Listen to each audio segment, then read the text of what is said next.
Good morning everyone. आज class 11th Hindi.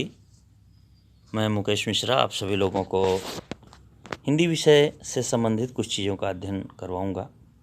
सर्वप्रथम हम माता सरस्वती जी को प्रणाम करते हैं और अपने अध्ययन को क्रमशः आगे बढ़ाते हैं। वह माता सरस्वती जी जो उज्ज्वल यश कीर्ति का संवर्धन करें, उनको प्रणाम करते हुए हम आगे बढ़ते हैं। हम हमारे पठन कार्य में एक पुस्तक आती है आरोह, एक आती है वितान क्लास 11th के लिए। एक और आती है रचना और अभिव्यक्ति, जिसको अभिव्यक्ति और माध्यम करके लिखते हैं। तो अभिव्यक्ति और माध्यम में से पत्रकारिता से संबंधित, कविता रचना से संबंधित तमाम चीज़ें दी गई रहती हैं। उसमें कुछ ही क्वेश्चन होते हैं, एक एक नंबर के 5 क्वेश्चन आते हैं और 5-5 नंबर के 2 क्वेश्चन आते हैं, यानी 15 नंबर उस पुस्तक से। और बाकी आपका आरोह, जिसमें गद्य और पद्य दोनों हैं। वितान नामक पुस्तक है जिसमें बड़ी बड़ी कहानियां हैं, केवल गद्य ही हैं। आइए हम गद्य के बारे में जानते हैं।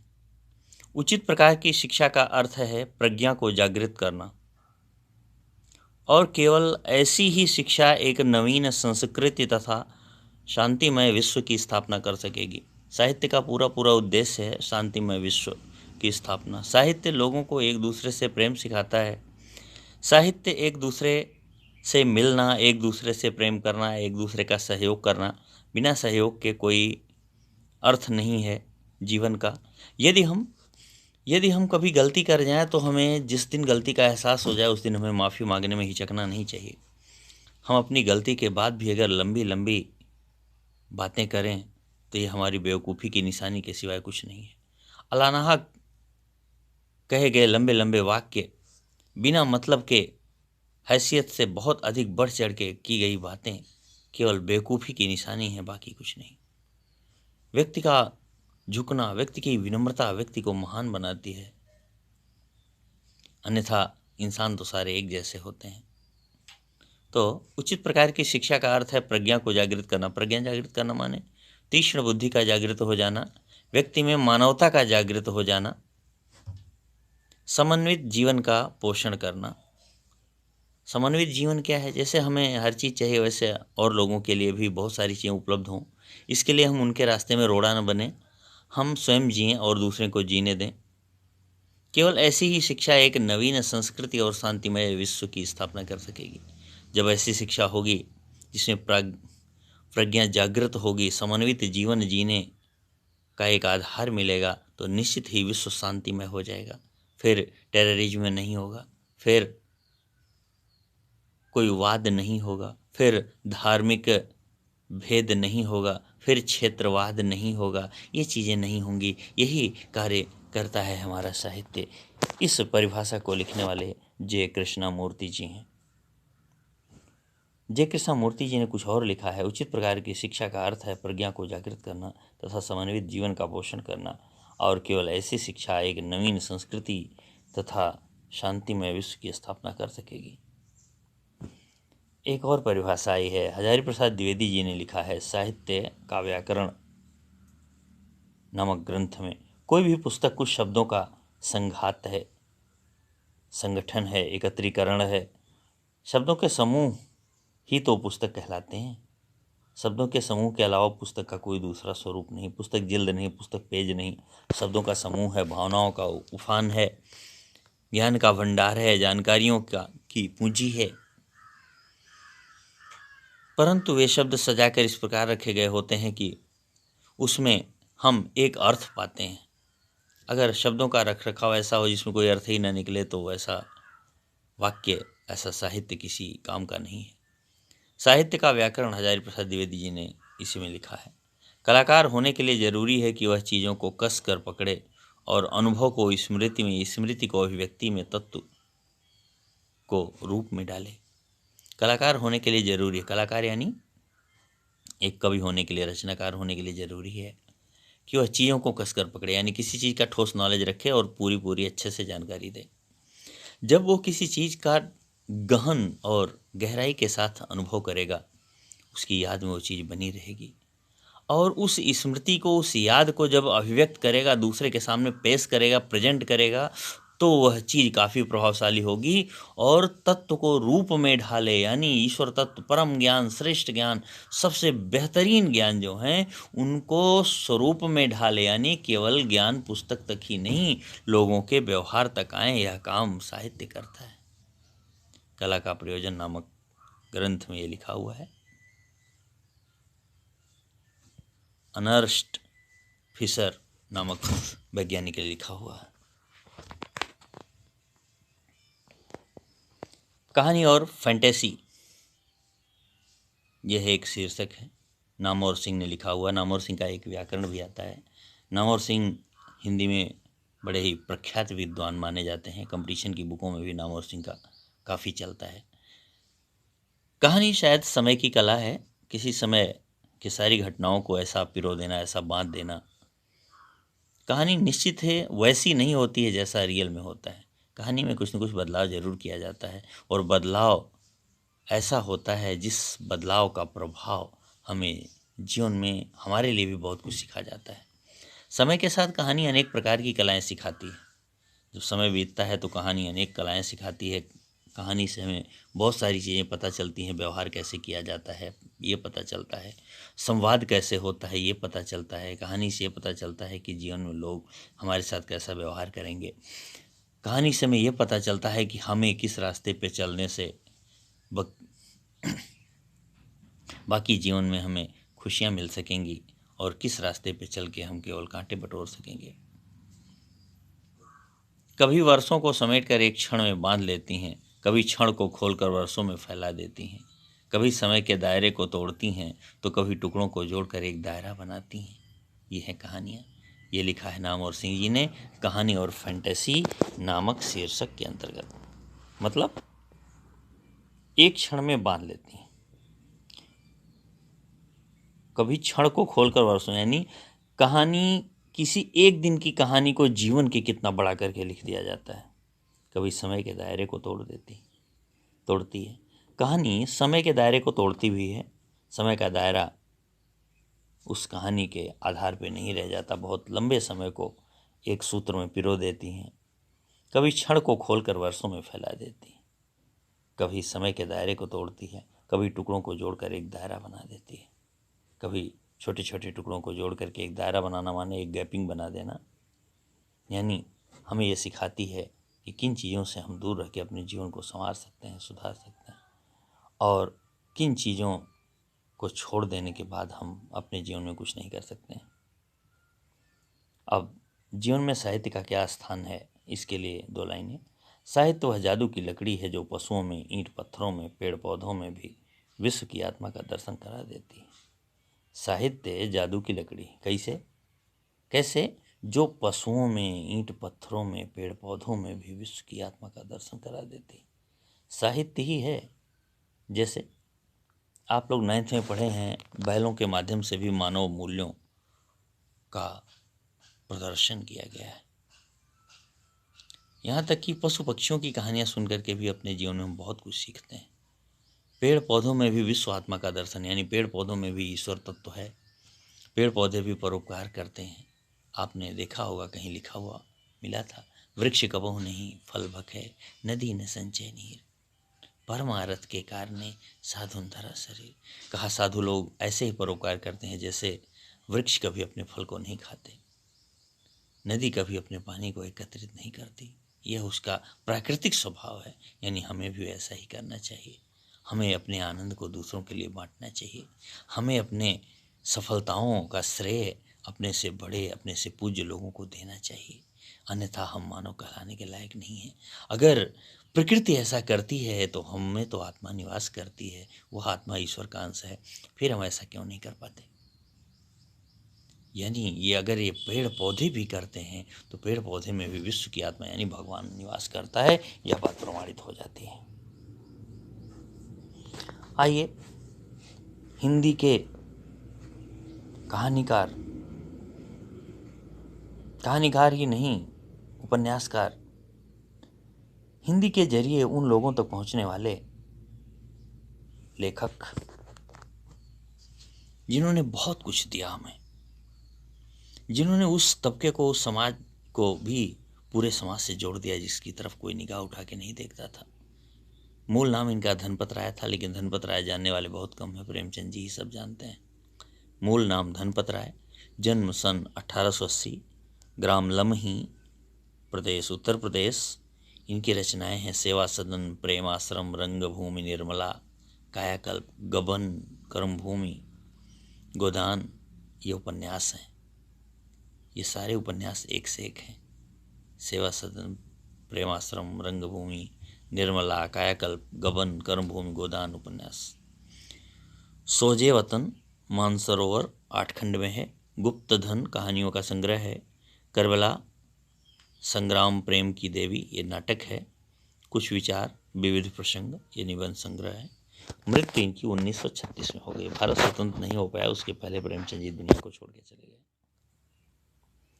प्रेमचंद जी हिंदी कथा साहित्य के शिखर पुरुष माने जाते हैं। कथा साहित्य के इस शिखर पुरुष का बचपन अभाव में बीता। अगर अभाव में नहीं बीता होता, प्रभाव में बीता होता, तो ऐसा स्वरूप हमारे सामने नहीं निकल के आता। एक लेखक इतना उम्दा नहीं होता। स्कूली शिक्षा पूरी करने के बाद पारिवारिक समस्याओं के कारण जैसे तैसे बीए तक पढ़ाई की, यानी बीए तक पढ़ाने के लिए भी इनके पास पैसे नहीं थे, इनके घर वालों के पास। आप बीए का अर्थ ये न समझिए कि इंग्लिश मीडियम, हिंदी मीडियम। जिस बीए में शायद आज के युग में जितने पैसे में 1 साल का खर्चा हो रहा है, शायद उतने में ये बीए में सब कर लेते, पैसा बच भी जाता। इसके बावजूद बीए तक पढ़ाई जैसे तैसे की। अंग्रेजी में एमए करना चाहते थे, लेकिन जीवन यापन के लिए नौकरी करनी पड़ी। अब घर वाले सपोर्ट नहीं कर सके। सरकारी नौकरी मिली भी, लेकिन महात्मा गांधी के असहयोग आंदोलन में सक्रिय होने के कारण त्यागपत्र देना पड़ा। असहयोग आंदोलन में भाग लेना था, सरकारी नौकरी छोड़ दिए और असहयोग आंदोलन में चले गए। ऐसे लोग थे पहले के। आजकल तो दुनिया छोड़ करके भी नौकरी कर लेते हैं, लेकिन तब नौकरी छोड़ करके भी दुनिया के लिए काम कर लेते थे। ये मानवता नहीं, महामानव की श्रेणी में लाने के लिए पर्याप्त है। राष्ट्रीय आंदोलन से जुड़ने के बावजूद लेखक कार्य सुचारू रूप से चलता रहा। यानी केवल लेखनी से ही इन्होंने नहीं लिखा, जीवन में भी करके दिखाया कि वास्तव में लोगों के लिए बहुत कुछ किया जाना चाहिए। पत्नी शिवरानी देवी के साथ अंग्रेजों के खिलाफ आंदोलन में हिस्सा लेते रहे। उनके जीवन का राजनीतिक संघर्ष उनकी रचनाओं में सामाजिक संघर्ष बनकर सामने आया, जिसमें जीवन का यथार्थ और आदर्श दोनों था। हिंदी साहित्य के इतिहास में कहानी और उपन्यास की विधा के विकास का काल विभाजन प्रेमचंद जी को केंद्र में रखकर किया जाता है। उपन्यास की विधा, उपन्यास जो लिखा जाता है उसका विकास काल प्रेमचंद जी को केंद्र में रखकर किया जाता है। यानी प्रेमचंद जी उपन्यास लेखन में अपना एक बहुत प्रमुख स्थान रखते थे, धुरी जैसे थे। प्रेमचंद पूर्व युग, प्रेमचंद युग, प्रेमचंदोत्तर युग, ये 3 युग उपन्यासकारों का रहा। प्रेमचंद पूर्व युग यानी प्रेमचंद जी को बीच में कर दिया, तो ये दिखाया कि प्रेमचंद जी के पहले लोग उपन्यास कैसे रचे, अब प्रेमचंद जी के समय में लोग कैसे उपन्यास रचे, अब प्रेमचंद जी के बाद किस तरह से लोग उपन्यास रचे। यह प्रेमचंद के निर्विवाद महत्व का स्पष्ट प्रमाण है। ये महत्ववान थे, अन्यथा इनके नाम पे ही युग को 3 भागों में कैसे बांटा जाता। वस्तुतः वास्तव में प्रेमचंद ही पहले रचनाकार हैं जिन्होंने कहानी और उपन्यास की विधा को कल्पना और रोमानियत के दुधलके से निकालकर, कल्पना और रोमानियत ही नहीं, कहानी केवल कल्पना होती थी, इन्होंने कहा नहीं, कल्पना नहीं, असलियत जीवन को भी कहानी के रूप में पेश किया जाए। रोमानियत, रोंगटे खड़े कर देने वाली। पहले ऐसी कल्पनाएं होती थीं जिससे आदमी भौचक्का हो जाए, लेकिन उस धुंधलेपन, कहानी का वो धुंधला स्वरूप था, लेकिन प्रेमचंद जी ने वहाँ से निकल करके यथार्थ की ठोस जमीन पर कहानी का लेखन किया, कहानी को लाके दिखाया। कहानी में यथार्थ होना चाहिए, असलियत जीवन की नहीं होगी तो कहानी नीरस हो जाएगी। ऐसी कहानियाँ लिखो जो जीवन के वास्तविक सच को दिखाती हों और सच से बनी हुई हों। यथार्थ की जमीन से जुड़कर कहानी किस्सा गोई तक सीमित न रहकर पढ़ने पढ़ाने की परंपरा से जुड़ी। यानी केवल किस्सा सुनाने के लिए नहीं रह गया, बल्कि किस्सा सुनाने के बजाय जीवन में कुछ सीखने के लिए भी कहानी का उपयोग होने लगा। इसमें उनकी हिंदुस्तानी, हिंदी, उर्दू मिश्रित भाषा का योगदान रहा। इन्होंने हिंदी को भी अपनाया, उर्दू को भी अपनाया। उनके यहाँ हिंदुस्तानी भाषा अपने पूरे ठाट बाट और जातीय स्वरूप के साथ आई है।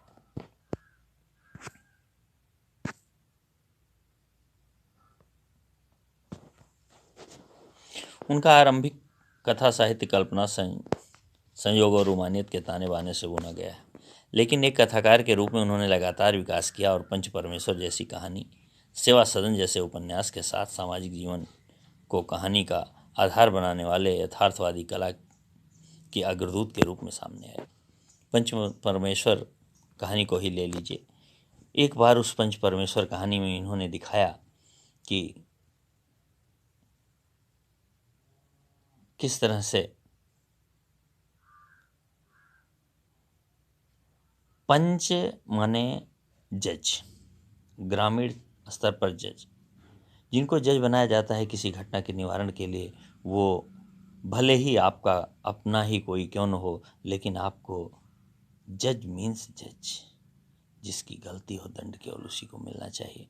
अगर ऐसा नहीं हुआ तो आपका जज होना बेकार है। जो न्यायमूर्ति करके आप सुनते हैं, उस न्यायमूर्ति का अर्थ ही है, शास्त्र कहता है कि चाहे एक तरफ दुश्मन का बेटा हो, एक तरफ अपना बेटा हो, लेकिन जिसकी गलती है दंड केवल उसी को मिलना चाहिए, क्योंकि आप जज की कुर्सी पे बैठाए गए हैं। जज ईश्वर का दूसरा स्वरूप होता है, वहाँ पे अपना और पराया कोई नहीं होता। अगर ऐसा नहीं आप कर सके तो भगवान भी आपको माफ़ नहीं करेगा।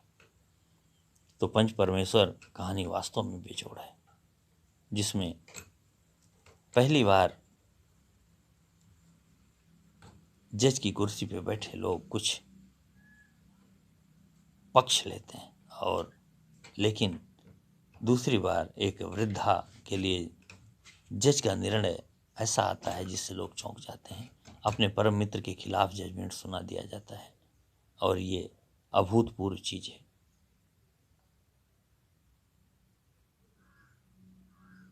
यथार्थवाद के भीतर भी आदर्शोन्मुख यथार्थवाद से आलोचनात्मक यथार्थवाद तक की, यथार्थवाद के अंदर भी इन्होंने काम किया। आदर्श का वर्णन किया। यथार्थवाद माने रियलिटी एक्सप्लेन, असलियत की व्याख्या करना। आलोचनात्मक यथार्थवाद, एक यह भी यथार्थवाद है कि किसी की आलोचना की जाए, उनकी कमियां निकाल के सामने की जाए, ये भी एक प्रकार है लेखन का। विकास यात्रा प्रेमचंद ने की, यथार्थवाद तक की विकास यात्रा प्रेमचंद ने की। आदर्शोन्मुख यथार्थवाद स्वयं उन्हीं की गढ़ी हुई संज्ञा है। इन्होंने ही आदर्शोन्मुख यथार्थवाद का नाम दिया। यह कहानी और उपन्यास के क्षेत्र में किए गए उनके ऐसे रचनात्मक प्रयासों पर लागू होती है जो कटु यथार्थ का चित्रण करते हुए भी समस्याओं और अंतर्विरोधों को अंततः एक आदर्शवादी और मनोवांछित समाधान तक पहुंचा देती है। सेवा सदन, प्रेमाश्रम आदि उपन्यास और पंच परमेश्वर, बड़े घर की बेटी, नमक का दरोगा आदि कहानियां ऐसी ही हैं। बाद में उनकी रचनाओं में यह आदर्शवादी प्रवृत्ति कम होती चली गई और धीरे धीरे वे ऐसी स्थिति तक पहुंचे जहां कठोर वास्तविकता को प्रस्तुत करने में वे किसी तरह का समझौता नहीं करते थे। एक समय आया, बिल्कुल कड़वा सच दिखाना प्रारंभ किया, जो सब लोगों के बस की बात नहीं होती, क्योंकि समाज का भीषण विरोध सहना पड़ता है, कलेजे को मजबूत करना पड़ता है। पत्रकार भी किसी की असलियत बहुत वर्णन करे तो उसके जीवन की क्या गति होती है आप लोगों से अछूता नहीं।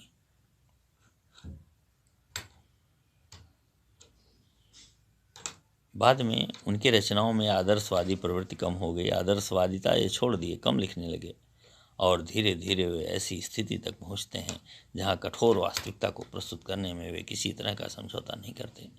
गोदान उपन्यास और पूस की रात, कफन आदि कहानियां इसके सुंदर उदाहरण है। गोदान उदाहरण है। गोदान हो ही नहीं पाता, गोदान के बारे में ही पूरा जीवन सोचता है, सारा काम करता है, गोदान नहीं हो पाता। पूस की रात, भीषण ठंडी है, ठंडी में मरता है, जो कुछ पैसा आया रहता है कर्जा निपटा देता है। एक रात बीतना मुश्किल है, कंबल खरीदना है, कंबल नहीं खरीद पाता क्योंकि बनिया बहुत फजीहत करता है, बेइज्जत करता है।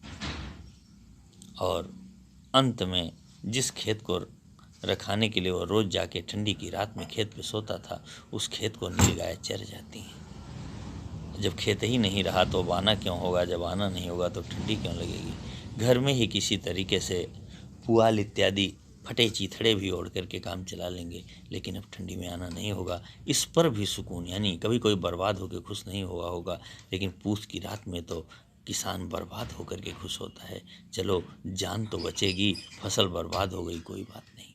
ऐसा उदाहरण, ऐसी कठोर यथार्थवादिता और कहीं देखने को नहीं मिलती। कफन आदि कहानियां भी इसी तरह का बेजोड़ उदाहरण है, जो प्रेमचंद जी ही लिख सकते हैं।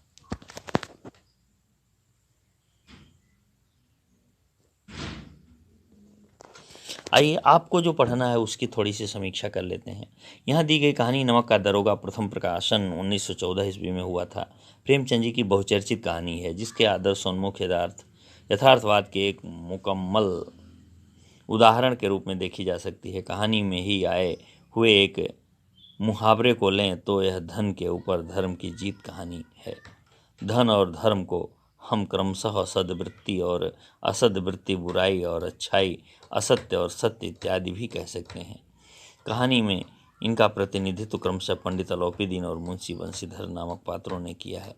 ईमानदार कर्मयोगी मुंशी बंशीधर को खरीदने में असफल रहने के बाद पंडित अलौपीदीन अपने धन की महिमा का उपयोग कर उन्हें नौकरी से मुअत्तल करा देते हैं, लेकिन अंततः सत्य के आगे उनका सिर झुक जाता है। वे सरकारी महकमे से बर्खास्त बंशीधर को बहुत ऊंचे वेतन और भत्ते के साथ अपनी सारी जायदाद का स्थायी मैनेजर नियुक्त करते हैं और गहरे अपराध बोध से भरी हुई वाणी में निवेदन करते हैं, परमात्मा से यही प्रार्थना है कि वह आपको सदैव वही नदी के किनारे वाला बेमुरव्वत उद्दंड किंतु धर्मनिष्ठ दरोगा बनाए रखे। क्यों? क्योंकि जब इनको पकड़ा था नमक का कालाबाजारी करते हुए, तो वे धर्मनिष्ठ बने रहे, ईमानदार बने रहे, पैसे की लालच में नहीं आए और अपनी नौकरी तक गंवा दिए। न्यायालय में इनको शर्मिंदा भी होना पड़ा, लेकिन फिर भी उन्होंने सत्य के रास्ते पे चलने से अपने आप को हटाया नहीं। तो वे जब पंडित अलौपीदीन एक बार धन का प्रयोग करके मुंशी बंशीधर जी को नौकरी से निकलवा देते हैं, यानी उनकी जीत हो जाती है, न्यायालय में जीत जाते हैं, सारा कुछ होता है, लेकिन उनकी आत्मा उन्हें कोसती है और अंत में वे आके दरोगा साहब को, जो कि नौकरी से हटा दिए गए हैं, उनको ले जाके अपने पूरी संपत्ति का स्थायी मैनेजर, बढ़िया वेतन, निवास, सब कुछ देते हैं, यानी उनको भरपूर सम्मान दिया। उन्हें लगा कि ये ऐसे ही रहें तो अच्छा है, इतने ईमानदार लोग मिलते कहाँ हैं, ऐसे ईमानदार व्यक्ति से जीतना उचित नहीं है, ऐसे ईमानदार व्यक्ति को मान देना उचित है, ऐसे ईमानदार व्यक्ति का अपमान करने की सोचना तो दूर, माफ़ी मांग लेना उचित है। ऐसे ईमानदार को ऐसा सम्मान दिया जाना चाहिए ताकि हमारा खुद का भी सम्मान बढ़े। कहानी के इस अंतिम प्रसंग से पहले तक की समस्त घटनाएं प्रशासनिक और न्यायिक व्यवस्था में व्याप्त भ्रष्टाचार और उस भ्रष्टाचार की व्यापक सामाजिक स्वीकार्यता को अत्यंत साहसिक तरीके से हमारे सामने उजागर करती हैं। ईमानदार व्यक्ति के अभिमन्यु के समान निहत्थे और अकेले पड़ते जाने की यथार्थ तस्वीर इस कहानी की बहुत बड़ी खूबी। ईमानदार व्यक्ति अकेला पड़ जाता है, सारे लोग उस पर व्यंग्य कसते हैं, वह अंत में हारता भी है, लेकिन हारने के बाद एक दिन ऐसा जरूर आता है कि उसकी ईमानदारी की कदर लोगों को हो जाती है, और जब लोगों को कदर होती है तो उस समय व्यक्ति कितना महान बनता है, देखते ही बनता है।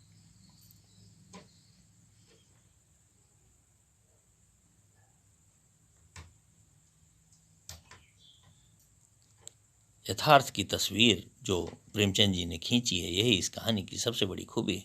किंतु प्रेमचंद इस संदेश पर कहानी को ख़त्म नहीं करना चाहते, क्योंकि उस दौर में वो मानते हैं कि ऐसा यथार्थवाद